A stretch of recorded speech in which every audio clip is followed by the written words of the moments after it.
तुम्हाला तुमच्या computer skills upgrade करायच्या आहे? दिशा कम्प्युटर इन्स्टिट्यूट घेऊन आले आहेत महा डिस्काउंट ऑफर। आता कोणताही कोर्स करा फक्त 1800 रुपयांमध्ये। च्या टीकेला उत्तर देण्याची गरज नाही, कारण ज्या रेल्वे तिकिटावर सिंदूर आणि मोदीजींचा फोटो छापून राजकारण कोण करते आहे हे देशभर याची टीका होताना आपण सगळेजण बघत आहोत। आम्ही सैन्यांच्या सन्मानार्थ आणि आजचा दिवस हा सद्भावनेचा दिवस, स्वर्गीय राजीव गांधी यांची पुण्यतिथी, या देशामध्ये सर्व धर्माचा समान अधिकार आणि सर्व धर्मांना समान वागणूक आणि जनतेमध्ये सौहार्द आणि सद्भावना निर्माण व्हावी म्हणून स्वर्गीय राजीवजींनी, माजी पंतप्रधान यांच्या पुण्यतिथीच्या निमित्तानं ही तिरंगा रॅली जरा याद करो कुर्बानी या देशासाठी स्वातंत्र्यानंतर 1962, 65, 1971 मध्ये 3 युद्ध लढली आणि 3ही युद्धामध्ये भारताला प्रचंड विजय मिळवला। ठीक आहे की चायनाच्या विरोधात आम्ही त्यावेळेस सगळ्यांनी बघितलं की प्रचंड टीका जवाहरलाल नेहरूजीवर होत होती। त्याही परिस्थितीत त्यांनी रोज त्या परिस्थिती लक्षात घेऊन अधिवेशन बोलवून जनतेला आणि देशाला उत्तर देण्याचं काम स्वर्गीय जवाहरलाल नेहरूजींनी या देशवासियांना केलं होतं। परंतु यावेळेस आम्ही प्रश्न विचारतो, त्या प्रश्नाचं उत्तर मिळत नाही, कारण लोकशाही या देशात जर लोकतंत्र आहे, लोकशाही आहे, तर जनतेला प्रश्न विचारण्याचा अधिकार आहे, विरोधकांना प्रश्न विचारण्याचा अधिकार आहे। राहुल गांधींनी प्रश्न विचारताच सैन्यांचा अपमान म्हणून सांगतात। या देशातील सैन्यांचा अभिमान भारतीय जनता पक्षाला कधीपासून आहे? अद्यापही पुलवामामध्ये 250 किलो RDX कुठून आला? कोणी आणला? कोण होते आणणारे? त्याचा शोध अद्यापही घेतला जात नाही आणि ते मिळा किंवा ते आणलेले भेटत नाही, त्याच्या संदर्भात सरकारला अजून काही गवसलेलं दिसत नाही। पहलगाममध्ये सुद्धा ज्या 4 अतिरेक्यांचे स्केच दाखवले गेले, अरे ते कुठे लपले आहेत? आम्ही सीमापार लढाई केली, पण भारतात लपलेल्या या अतिरेक्यांचा शोध का सापडत नाही? का घेतला जात नाही? हे जर विचारलं तर आम्ही देशद्रोही, राष्ट्रद्रोही किंवा आम्हाला त्या संदर्भात सैन्यांचा अवमान करणारी वक्तव्य अशा प्रकारे हिनवलं जातं किंवा आरोप केला जातो। खरं तर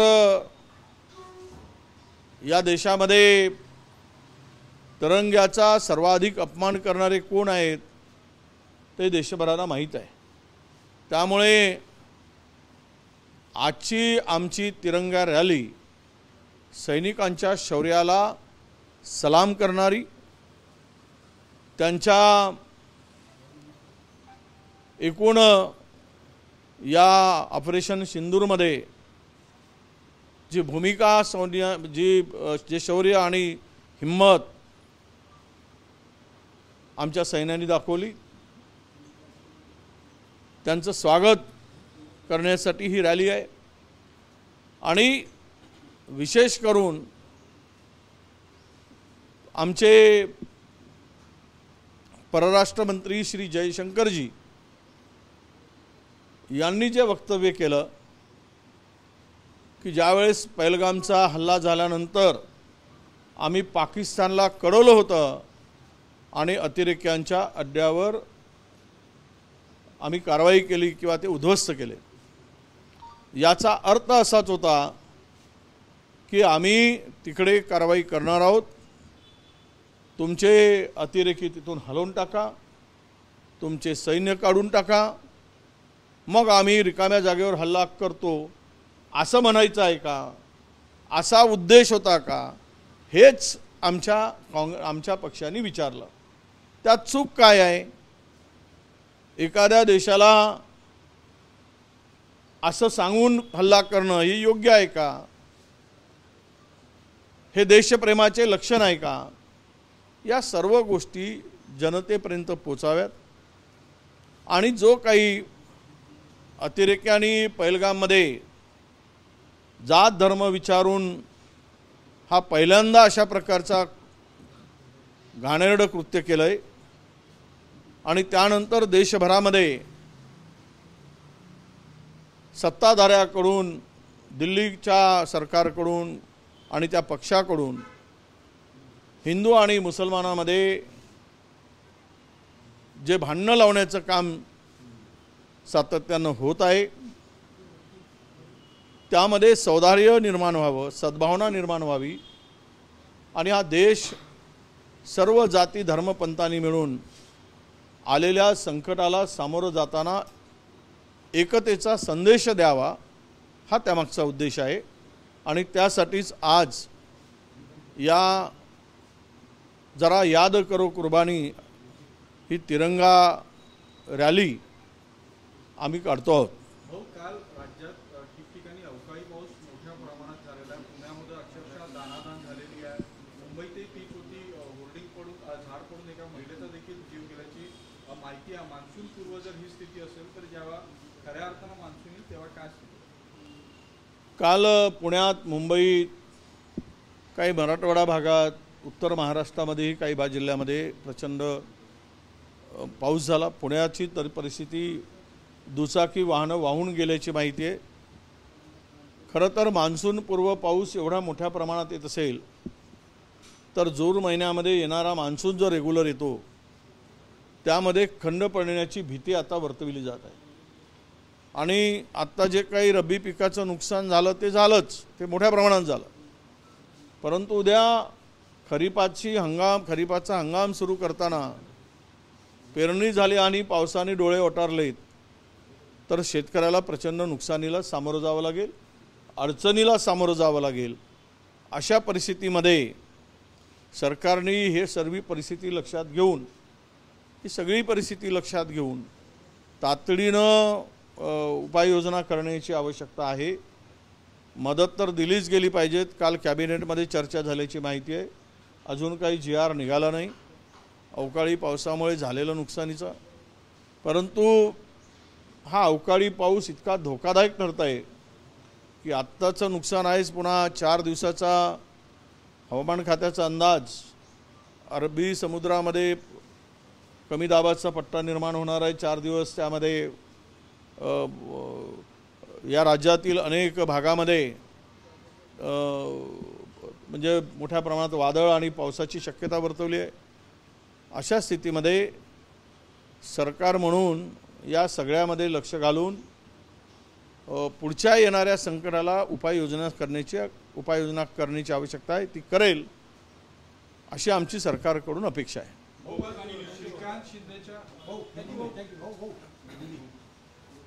हिंदी क्या है वो तिरंगा मिशन सिंदूर के तहत पहला डेलीगेशन आज दिल्ली निकला है, कैसे देखते हैं डेलीगेशन? नहीं, देखिए सीधी बात तो ये है कि अच्छा है, हम लोग 10 साल में केंद्र में मोदी सरकार है.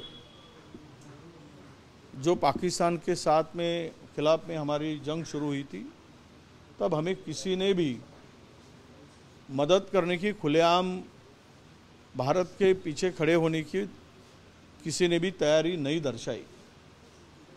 अब ये बहुत ही गंभीर और सीरियस परिस्थिति बन जाती है. हमारे आजू बाजू के जो नेबर कंट्रीज़ है उन्होंने भी हमें सहकार्य करने की खुली भाषा नहीं की. जिन देशों को हमने मदद किया वो भी हमारे साथ खड़े नहीं रहे. ऐसे स्थिति में ये डेलीगेशन भेजकर सरकार सबके साथ में संबंध बनाना चाहती है, बढ़ाना चाहती है. तो सरकार को देर आए दुरुस्त आए, ये थोड़ा सा शान वो क्या बोलते उसको समझ देर दुरुस्त आई है, ऐसा इसका अर्थ निकलता है। इससे क्या फ़ायदा होगा ये डेलीगेट्स भेजने के बाद में, डेलीगेशन भेजने के बाद में ये समय बताएगा। पर हमारा परराष्ट्र जो धोरण है या परराष्ट्र हमारी नीति है वो कोई ठीक से नहीं थी, ना हमारे कोई रिलेशन अच्छे से थे। यही ऑपरेशन सिंदूर के बाद में जो परिस्थिति निर्माण हुई उसे दर्शाता है। भाऊ खरगे जी ने कर्नाटक में ऐसा हिंदी पूर्ण होते जो कर्नाटक में खरगे जी ने एक बयान दिया है कि जो भारत पाकिस्तान का युद्ध हुआ है वो खुद युद्ध है, उसको अब बीजेपी तोड़ कर देगा। देखो वही पूछा गया है, बड़ा युद्ध हुआ है, छोटा युद्ध हुआ है, कितना क्या नुकसान हुआ है। आपने तो अमेरिका के इशारे पर शेक हैंड कर लिया है, हमारा सैनिक उन्होंने वापस दिया, उनका सैनिक जो हमारे पास था हमने उसको वापस दिया। अब इस बारे में कोई सवाल पूछना ये क्या गलत है डेमोक्रेसी में कि हमारा कितना नुकसान हुआ है, हमारी कितनी कैजुअलिटी हुई है, हमारे कितने सैनिक का नुकसान हुआ है, हमारे कितने राफेल का ये हुआ है। अभी तो चाइना मेड 5000 ड्रोन उन्होंने भेजा, वो चाइना के थे, उस ड्रोन की कीमत 15,000 है, उसमें कुछ नहीं होता है। उसके लिए हमने 15 लाख का ये दागा गया, वो क्या बोलते उसको नहीं 15 हमारी मिसाइल की कीमत 15 लाख थी एक ड्रोन गिराने के लिए, वो 15,000 का ड्रोन, वो चाइना की उसके पीछे पॉलिसी थी। ये भी कहा जाता है, ऐसी भी चर्चा ये बहुत ज़ोर से है, सच्चाई क्या है सच्चाई क्या है ये मुझे नहीं पता, पर ये चाइना के 5-6 हज़ार ड्रोन हिंदुस्तान में भेजे गए, उसको गिराने के लिए हमने 15-15 लाख का मिसाइल उसके ऊपर छोड़ा, उसको ध्वस्त करने के लिए डाला गया। ऐसी बहुत सारी चर्चा है, हमारे राफेल 4 राफेल या 3 राफेल गिराए गए, ऐसी चर्चा है। तो सरकार ने स्पष्टीकरण देना चाहिए कि हमारा ये नुकसान नहीं हुआ, हमारा फ़ायदा हुआ, ये सच्चाई है। हमने इतना भारत पाकिस्तान का नुकसान किया है, भारत का कुछ नहीं हुआ है, बता देना चाहिए। युद्ध के बाद बताने को कोई कमजोरी है, गलत है, ऐसा मैं नहीं समझता हूँ। और अभी हिंदुस्तान में पहली बार हुआ है कि जो युद्ध विराम होने के बाद, वार रुकने के बाद में कोई विजय रैली निकाल कर बताना जा रहा है, तो ये भाजपा की क्या राजनीति है, इसके बारे में भी लोगों में शंका है। तो इसी का जवाब हमें मांगना चाहिए। खरगे साहब ने यही कहा कि इस बारे में जवाब दो, सच्चाई बताओ, ये उनका बोलने का अर्थ है। मला तुमच्या कम्प्युटर स्किल्स अपग्रेड करायच्या आहे? दिशा कम्प्युटर इन्स्टिट्यूट घेऊन आले आहेत महा डिस्काउंट ऑफर। आता कोणताही कोर्स करा फक्त 1800 रुपयांमध्ये।